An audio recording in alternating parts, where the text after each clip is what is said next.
Hello everyone, I'm Tessa. And I am Daudi. My name is Imme Lammertink. My name is Femke de Kievit. Hello, my name is Tessa Kaufman. In our country, 4 million people provide informal care. In my PhD, I look at all the different legal rules on informal caregiving and try to answer the question how our law promotes and supports informal caregiving.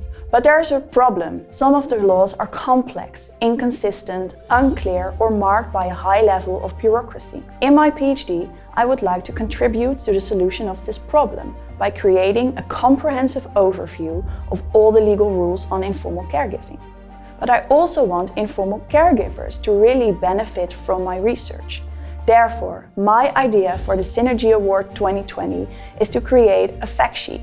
A fact sheet for informal caregivers consisting of all legal rules that are important to them. Developmental language disorder is a hidden disorder. This means that this disorder is not so commonly known as, for example, dyslexia, autism, or ADHD.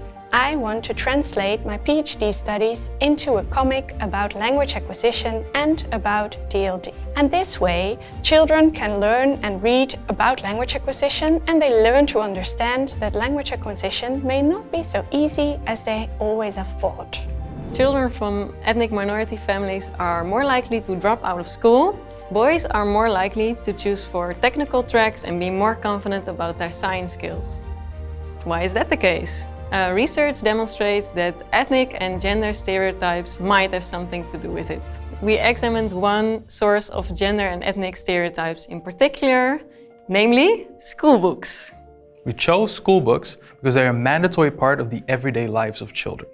Internationally, schoolbook publishers made requests for us to analyze their books. This is why we would like to convert our coding manual into a diagnostic tool. With our tool, publishers could analyze their own materials themselves. Wouldn't that be a cool idea for a Synergy Award? Bullying is a societal problem with very negative short and long-term consequences for victims. And although there is a growing number of anti-bullying interventions that's effective for many children, still 20% of those victims remain victimized despite such an intervention.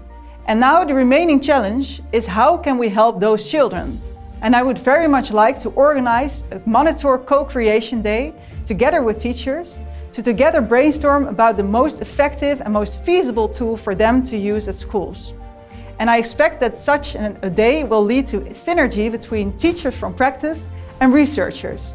And therefore I also think that with this tool, schools will realize that they can actually make the difference for those children, those 20% who need their help the most. I would really like to invite you to come to my session and to discuss with me how we can empower informal caregivers.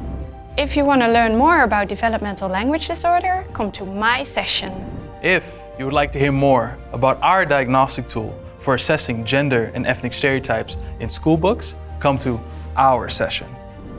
And are you interested in how we can help those remaining victims? Then come to my session.